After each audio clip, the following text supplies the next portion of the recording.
What's up friends, it's Mike again. Glad to have you guys back for another review. Today we have the Sony WF-1000XM3s. They were highly requested in my previous video and guys, I heard you. So here it is. Today we're going to see if this is in fact better than all my other earbuds. And we're going to compare the noise cancelling between these so you can see where this stands and ultimately see if this is the right earbud for you.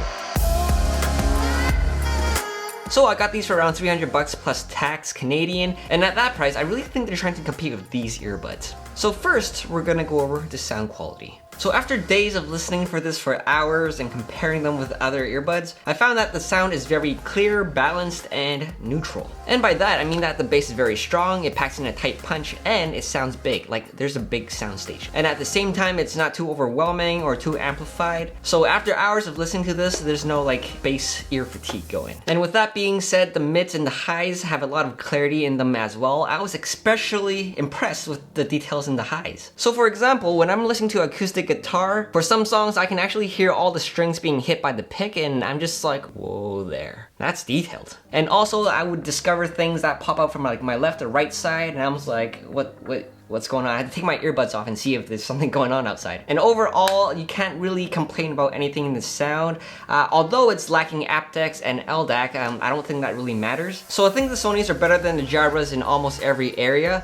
But if you want a full, warm, rich bass, I think these two are better in those areas. However, with the clips, I do think you're losing a bit of details. So if you want details and a bass that like rumbles in your ear and has a lot of bass depth, you're gonna have to pay a bit more for the Sennheisers. But again, if you want neutral, balanced, clean sound, I would go for the Sonys. And next, we're gonna talk about the hear-through feature. Because with these earbuds, they are in-ear earbuds. When you put them in, it creates a tight seal around your ear, creating passive noise isolation. That reduces around like 50% of the ambient sounds outside. So if you do want to hear what's outside and be aware of your surroundings, you can turn on the hear-through feature by using the touch control over here and toggling through the 3 modes to ambient sound mode, or you can hold onto the left earbud and it will temporarily enable the hear-through, and when you take it off, it will go back to whatever mode that you're at. So I do find that this isn't as good as the Sony 1000XM3s, because when you touch and hold it, it's like instant. Whereas this, it does have like a second lag when you toggle through the different modes or when you hold it. And also, this does have like a little like slight hiss because the sounds are a bit amplified. So it's really close to the Jabras where you like hear a white noise kind of sound. Whereas the Sennheisers, it's completely silent. It's as if you're not wearing earbuds at all. And next, we're gonna talk about the active noise cancelling on these. So the thing is that Sony is the only one that has noise cancelling in small earbuds like this. And of course, I'm really interested to know if they were actually as powerful as the bigger headphones. And what I found is that when you have like really low frequency noise, this does really well. So for example, when we put on some low frequency humming sounds like this, and then when we turn on noise cancelling, it's gonna sound like this.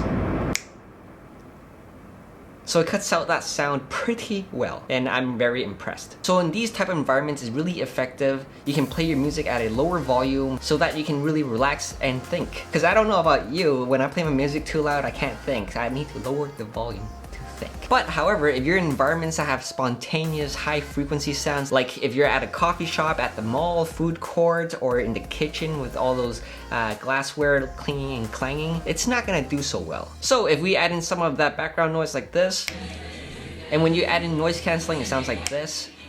So when you are playing music, you will still hear all the little things here and there in the higher frequencies. And to be honest, I don't really find that much of a difference with the noise cancelling in those type of situations because I'm gonna have to pump the volume of these to like 80 to 90% to really drown out the outside sounds. And that's not much of a difference from my other earbuds, only using passive noise isolation.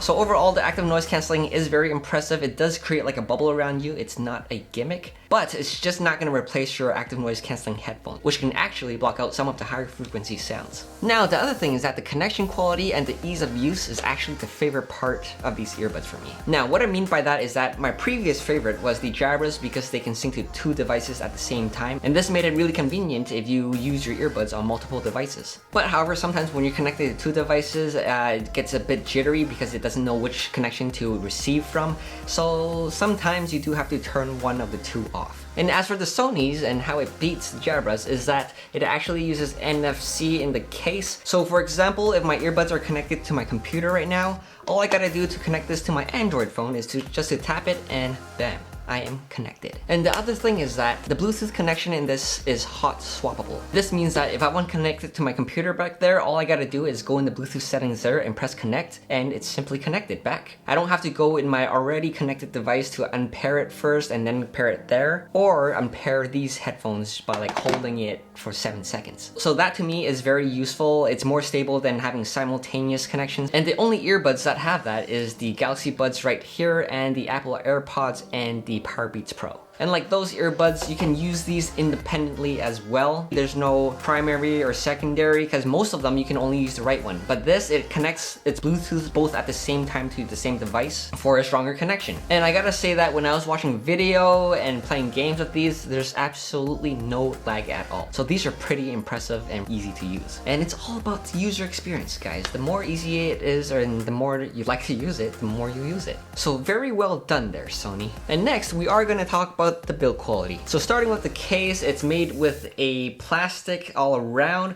It uses this like rubbery matte black plastic over here, so it's very grippy. You're not gonna drop it anytime soon, I hope.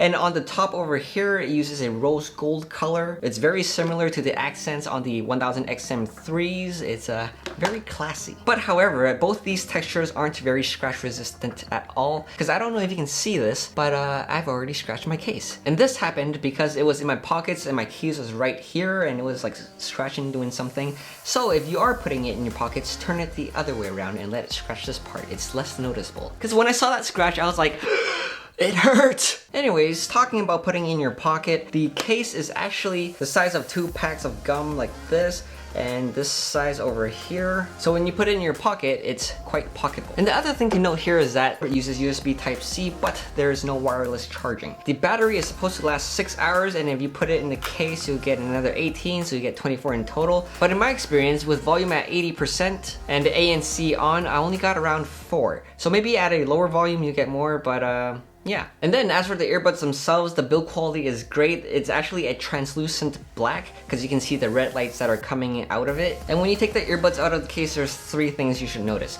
The first is a sensor right here. That sensor is for auto pause because when you take your earbud out of your ear, it will actually pause your music, and when you put them back in, it will continue playing. Now this is something that you can turn on and off in the app. And the second thing is that these ear tips is one of the best that I've used. It's good in construction, it's not too flimsy, it creates a good seal, and best of all, it's comfortable. And the third thing is that it actually uses a rubber part over here on the bottom to grip the inside of your ear for a secure fit. And when you put them into your ear, they are pretty comfortable. They do stick out a bit. I'm not sure if you're into that kind of thing, but usually I don't like that, but in this case, I think it looks okay. But the real question is, how secure is it?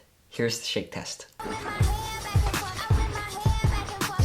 Okay, so I did spin a bit harder at the end. So they're not like super secure, but I think it's secure enough for running. But if you're doing more vigorous sports like tennis or basketball or anything that you have to turn your head a lot, I think you're gonna have to readjust the seal a lot, or it's pretty risky dropping these out of your ear, because these ain't cheap, man. But I don't think these are meant for sports anyways, because Sony did not release a IPX rating, so it's not very water resistant at all. But I do think it's sweat resistant enough for runs, and even though you're drenched in sweat because you had a good workout, it's gonna be fine.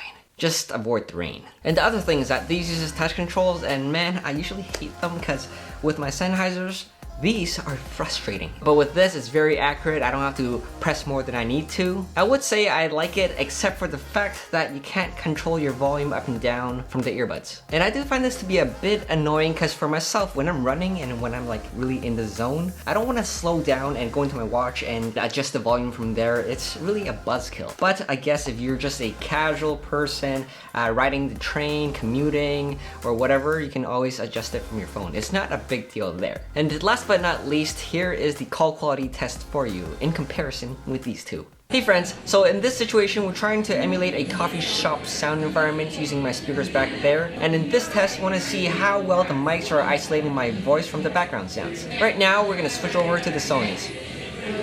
So now we're using the Sony's testing. 1, 2, 3. This is the Sony WF-1000XM3. And of course, I got my fan here for some wind noise test. Testing 1, 2, 3. This is the Sony WF-1000XM3. Testing 2, 3. So now on to the Sennheisers. So these are the Sennheisers right here. Testing 1, 2, 3. This is the Sennheiser Momentum True Wireless. And again, we're gonna use fan over here. This is the Sennheiser Momentum True Wireless. Testing 1, 2, 3. Okay, and on to the Jabras. So now we have the Jabra 65Ts.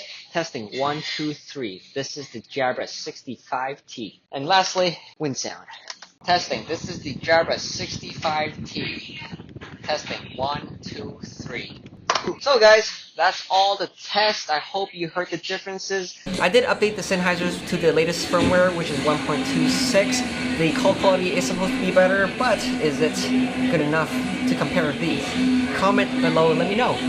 And lastly, I do know what you want to ask. Is the Sony's better than these and these?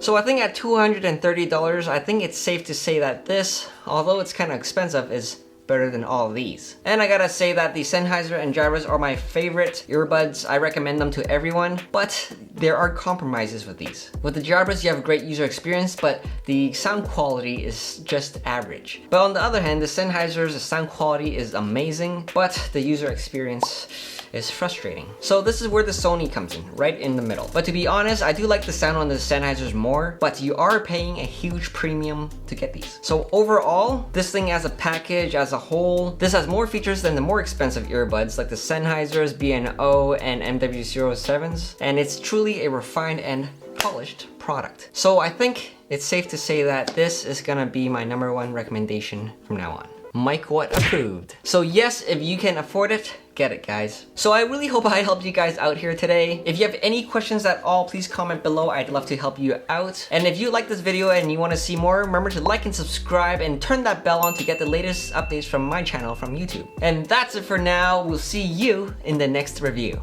Bye!